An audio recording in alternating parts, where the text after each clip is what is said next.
Mon frère a regardé droit dans les yeux et a dit, « Votre enfant fait baisser les standards de cette famille. » Sa femme a hoché la tête. Je me suis levé, j'ai tapoté l'épaule de mon fils et j'ai dit, « Alors vous vivrez sans notre soutien. » Elle a ricané. Quel soutien? Les dîners du dimanche étaient devenus une routine. J'étais l'hôte. Marc et Tara sont arrivés en retard. Leurs jumeaux ont traversé ma maison comme une tempête. Et Ethan, mon fils, était assis tranquillement dans un coin, carnet de croquis à la main, s'occupant de ses affaires.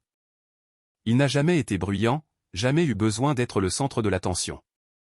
Il est vif, observateur, et parfois tellement doué que ça fait mal. Ce soir-là, il avait finalement trouvé le courage de parler de l'application qu'il était en train de construire. Il passait des mois à apprendre à coder après l'école, et il venait d'atteindre une percée. Cela comptait beaucoup pour lui. Il a commencé à l'expliquer, et à mi-chemin, Marc l'a interrompu.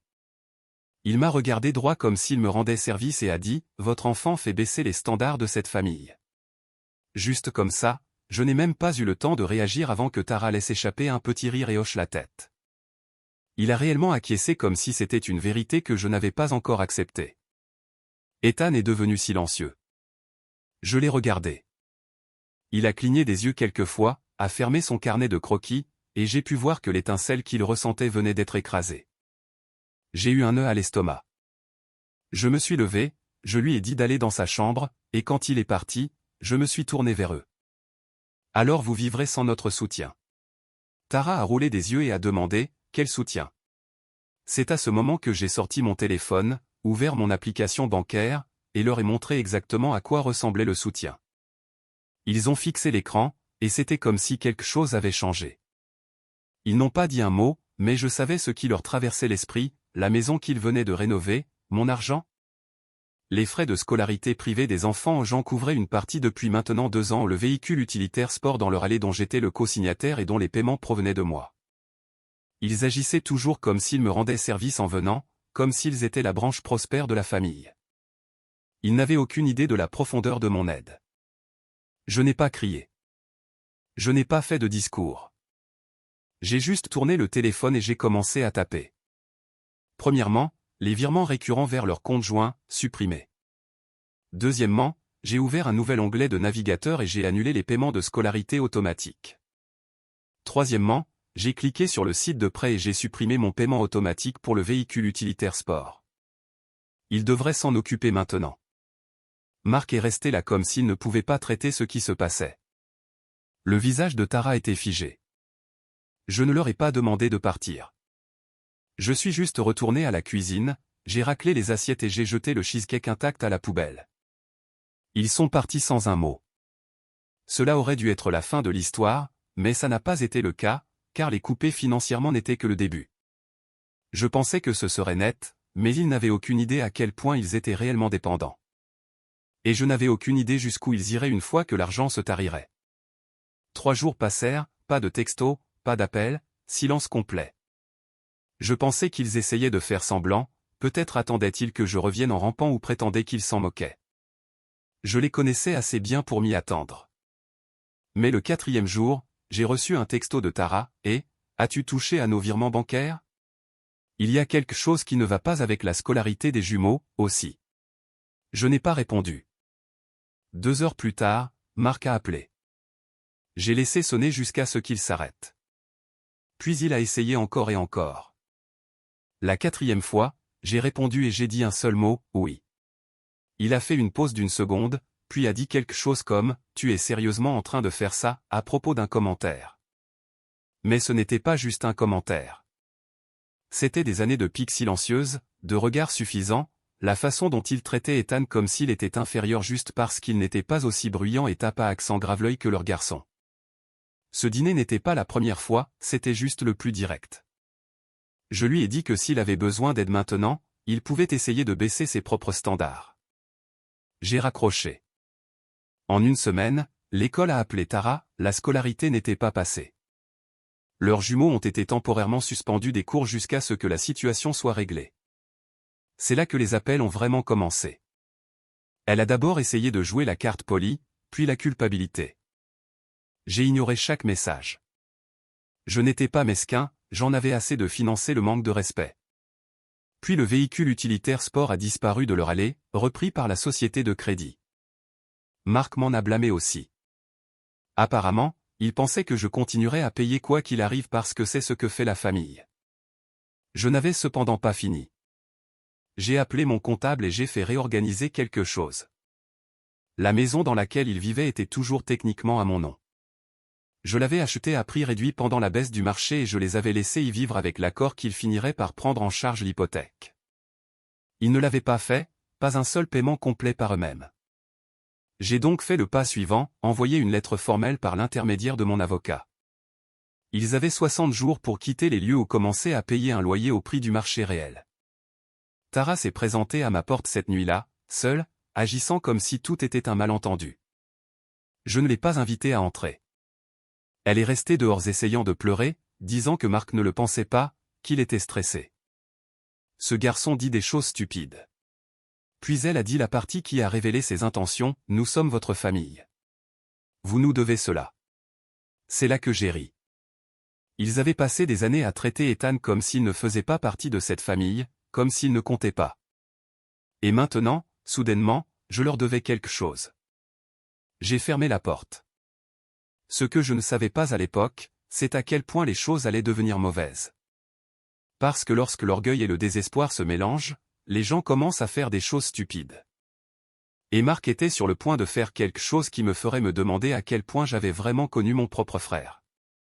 Environ 2 semaines après avoir fermé la porte à Tara, les choses sont redevenues calmes. Mais pas le genre de calme que l'on apprécie. Le genre qui vous démange les tripes parce que vous savez que quelque chose se prépare derrière. Je pensais qu'ils se débattaient, essayant d'emprunter de l'argent, peut-être en mendiant auprès des beaux-parents de Marc. Je m'en moquais. J'étais concentré sur Ethan. Il semblait mieux, plus à l'aise avec le silence dans la maison. Je n'en ai pas parlé avec lui, j'ai juste laissé la situation en suspens. Puis un après-midi, j'ai reçu un appel de l'école d'Ethan. Quelqu'un avait envoyé un courriel anonyme l'accusant de plagier son projet d'application. Il voulait que je vienne pour une réunion. J'étais stupéfait. L'école m'a montré le courriel. Il était rédigé dans un ton rigide, presque robotique, et joint il y avait un tas d'extraits de code aléatoires copiés à partir de sites en source ouverte en ligne, affirmant qu'Ethan les avait pris. Mais ce qui m'a frappé, la façon dont il le décrivait, il l'appelait socialement arriéré, disait qu'il manquait du leadership et du caractère moral d'un futur développeur. C'était trop personnel pour être aléatoire. J'ai gardé mon sang-froid pendant la réunion, puis j'ai conduit directement à la maison et j'ai commencé à fouiller. Et bien sûr, cela n'a pas pris beaucoup de temps. Le courriel a été envoyé depuis un compte Gmail factice, mais le numéro de téléphone de récupération qui y était lié. C'était celui de Tara. Je suis resté assis là, juste à fixer mon écran, pas en colère, engourdi. Je n'arrivais pas à croire qu'il traîne Ethan là-dedans comme ça. Il ne s'agissait plus d'argent. C'était un assassinat de caractère d'un adolescent de 16 ans, mon fils. Je ne les ai pas appelés. Je n'ai envoyé aucun message. Je suis allé voir mon avocat. Le lendemain, nous avons déposé une mise en demeure formelle pour diffamation et harcèlement. Elle incluait l'incident de l'école, les violations de l'accord de logement, et un avertissement, un pas de plus franchi, et nous irions au tribunal. Mais ça ne s'est pas arrêté là. Le jour suivant, Ethan est rentré avec un écran fissuré sur sa tablette. Il a dit que l'un des jumeaux l'avait accidentellement fait tomber de ses mains dans le couloir de l'école. J'ai appelé le directeur. Il n'y avait pas de témoin, pas de caméra là où cela s'était produit. Juste la parole d'Ethan et le fait que c'était l'enfant de Marc. Il montait en puissance. La seule chose qu'il n'avait pas comprise, cependant, c'est que je ne me contentais pas de les couper financièrement, j'étais en train de tout documenter, chaque paiement manqué, chaque message, chaque incident. Parce que je savais quelque chose qu'ils ignoraient, cela n'allait pas se terminer par des excuses familiales ou une discussion.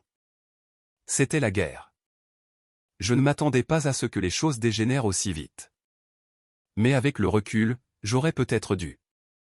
Après l'incident scolaire avec la tablette d'Ethan, j'en avais assez de faire semblant d'être gentil. J'ai déposé une plainte à la police. Non pas parce que j'attendais des menottes ou des gros titres, mais parce que je voulais que ce soit officiel. Le message était simple, s'ils allaient s'en prendre à mon fils, il y aurait des conséquences. L'étape suivante était légale. Mon avocat a déposé des papiers d'expulsion formels, pas une menace, pas un avertissement, une action officielle. La maison était à mon nom. Je les avais laissés y vivre sous un accord vague selon lequel ils finiraient par l'acheter, mais ils ne l'avaient jamais fait. Ils n'avaient même pas effectué un seul paiement hypothécaire complet par eux-mêmes. Maintenant, ils avaient 30 jours pour partir. Ils ont été notifiés à la porte.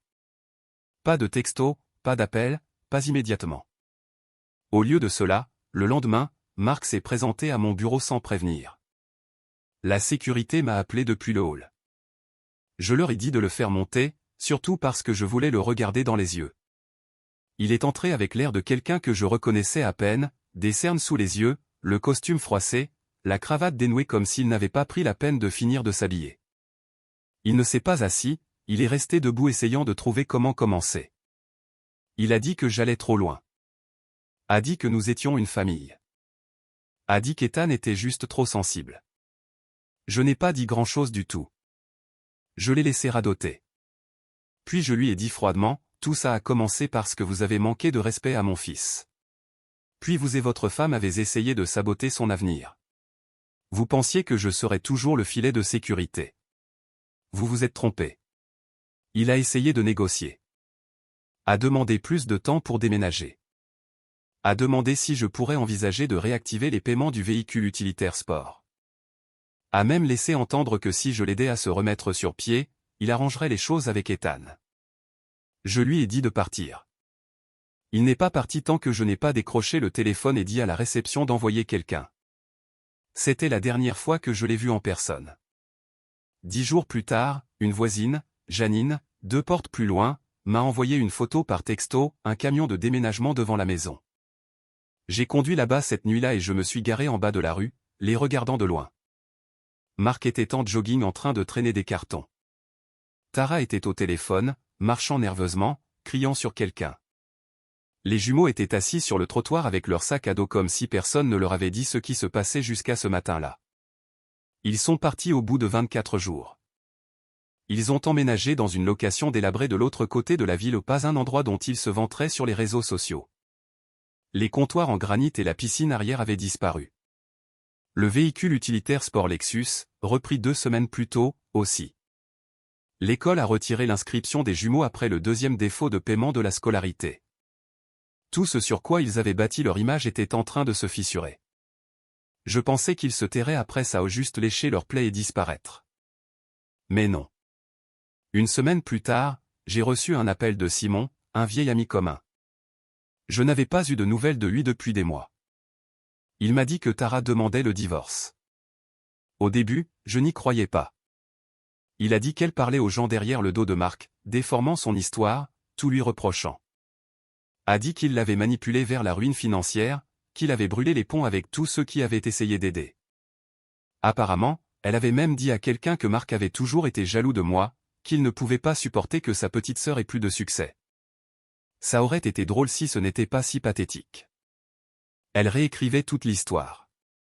Dans sa version, elle était l'épouse innocente traînée dans la boue par son mari instable.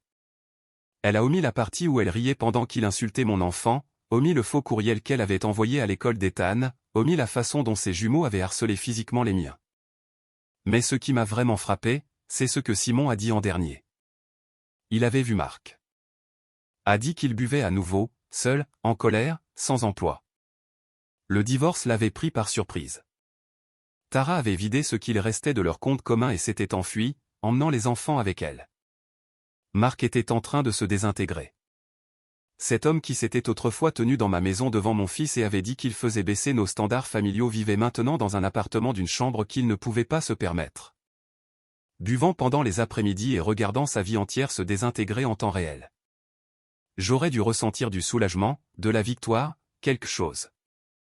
Mais je ne l'ai pas fait, parce que je n'avais pas encore terminé au pas tant qu'Ethan n'aurait pas eu les excuses qu'il méritait. Un mois passa. Plus d'appels, plus de courriels. C'était presque étrange comme les choses sont devenues calmes. Ethan allait mieux. De nouveau concentré. L'école l'a disculpé après avoir enquêté sur la fausse allégation de plagiat. Il s'avère qu'un de ses professeurs savait déjà qu'il avait construit l'application à partir de zéro. Elle avait vu les premières ébauches et le code. Ils se sont excusés en privé et ont discrètement retiré toute trace de l'incident de son dossier. Pas d'excuse de la part de Tara, bien sûr. Pas de la part de Mark, ce qui n'allait jamais arriver de lui-même. Mais je ne restais pas assis à attendre. Je gardais un œil discret. Je devais savoir s'ils allaient essayer autre chose. Au début, c'était des petites choses. Tara racontait aux gens que je les avais mis à la porte à cause d'un malentendu, essayant de tout réécrire.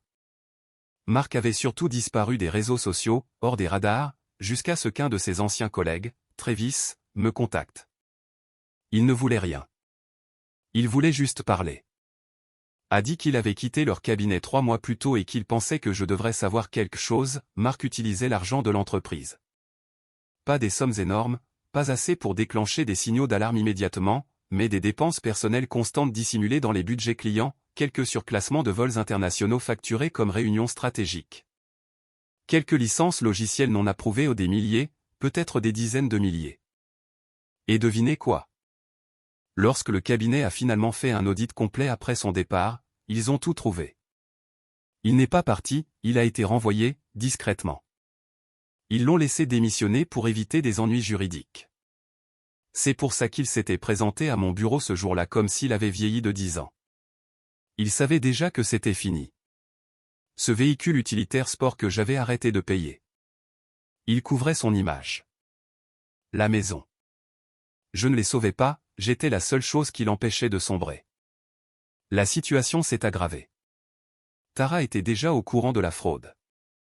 Elle l'avait découvert avant même que je ne les coupe financièrement. Mais au lieu de faire quoi que ce soit, elle s'en est servie. C'est pour ça qu'elle s'est retournée si vite contre lui. Sa demande de divorce n'était pas émotionnelle, elle était stratégique. Elle a demandé le divorce en premier pour se protéger légalement, se faire passer pour la victime, et s'assurer que toute trace de sa comptabilité douteuse pointe uniquement vers lui. Mark était complètement fini. Ce week-end-là, j'ai reçu un autre texto. Celui-ci d'un numéro inconnu. Juste une phrase, il vit dans sa voiture. Je n'ai pas répondu. Je n'en avais pas besoin. J'ai su que c'était réel lorsque Simon l'a confirmé plus tard cette semaine-là. A dit que Mark dormait derrière une vieille salle de sport en centre-ville, essayant de rester discret. Il n'avait encore parlé à la plupart de ses amis de ce qui s'était réellement passé. La plupart d'entre eux pensaient encore que je m'étais retourné contre lui sans raison. Alors, j'ai fait un choix. J'ai tout écrit, chaque virement, chaque paiement, chaque document légal, chaque reçu de scolarité, chaque prêt dont j'étais co-signataire. J'ai imprimé des copies, ajouté un calendrier écrit, et je l'ai envoyé anonymement à la poignée de personnes à qui il racontait des mensonges depuis des années, des parents, des amis, même quelques anciens collègues de travail. Aucun commentaire, juste des faits. Je n'étais plus intéressé par la vengeance, je voulais la vérité, parce qu'Ethan méritait cela. Une semaine plus tard, j'ai eu des nouvelles de ma tante Carole. Elle avait reçu une des enveloppes. Elle m'a dit, je n'en savais rien. Je suis désolé pour ce qu'il a dit, pour ce que nous avons cru.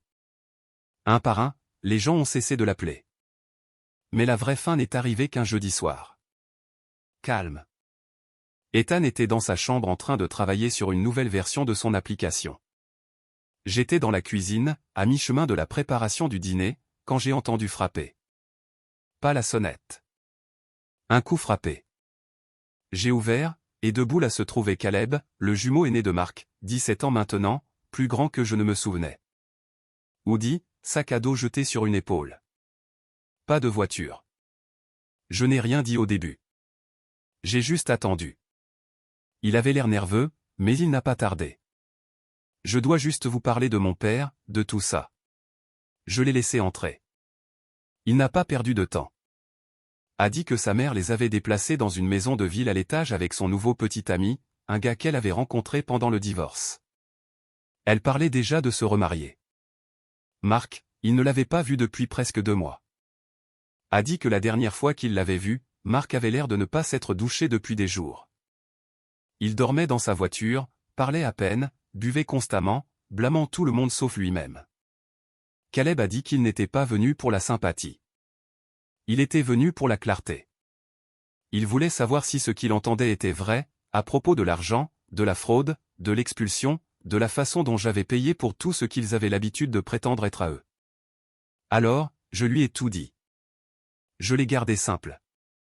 Pas d'amertume, pas de jubilation. Je lui ai dit la vérité, ce que j'ai payé, pourquoi j'ai arrêté, ce que Marc et Tara ont fait à Ethan. Je lui ai parlé du courriel, de la tablette, des commentaires. Il est juste resté assis là et a écouté. Puis il a dit quelque chose à quoi je ne m'attendais pas. Il a toujours détesté que vous soyez celui que les gens respectaient, pas qu'ils enviaient, respectaient. Il a dit que ce n'était pas une question d'argent pour Marc, c'était l'orgueil. Que j'étais celui qui maintenait les choses ensemble et que Marc ne pouvait pas le supporter, surtout quand il commençait à sombrer. Il a dit que Marc faisait toujours des blagues derrière mon dos sur le fait que j'étais juste chanceux ou trop tendre pour survivre dans le monde réel. Mais au fond, il connaissait la vérité. J'ai demandé à Caleb pourquoi il me disait cela maintenant. Il a dit qu'il ne voulait pas finir comme lui. A dit qu'il ne voulait pas devenir un autre adulte qui blâme tout le monde pour ses propres échecs. Puis il a dit autre chose, je voulais m'excuser pour ce qu'il a dit et pour avoir ri d'Ethan. Je savais que c'était mal. Je ne l'ai juste pas dit. Cela a frappé plus fort que tout. J'ai appelé Ethan pour qu'il descende. Caleb s'est excusé à nouveau, sincèrement. Ils sont restés là un moment, tous deux incertains de ce qu'il fallait faire. Puis Ethan a donné un petit signe de tête et a dit, c'est bon. Et c'était ça. Ils sont allés dans le salon et ont commencé à parler d'applications, d'école, de codage. C'était la première fois que je voyais le pont commencer à se reconstruire tout seul sans que je le force. Caleb n'est pas resté longtemps, juste quelques heures. Mais avant de partir, il a demandé s'il pouvait venir parfois. A dit qu'il n'avait nulle part où il se sentait vraiment à l'aise en ce moment. J'ai dit oui. Après son départ, je me suis assis et j'ai regardé la maison. Calme, chaude, sûre. Non pas parce que j'avais gagné quelque chose, mais parce que je l'avais protégée. Parce que j'avais cessé de laisser entrer les gens qui pensaient pouvoir nous blesser sans conséquence. Marc était parti. Tara était passée à autre chose. Mais la vérité est restée. Et les personnes qui comptaient aussi.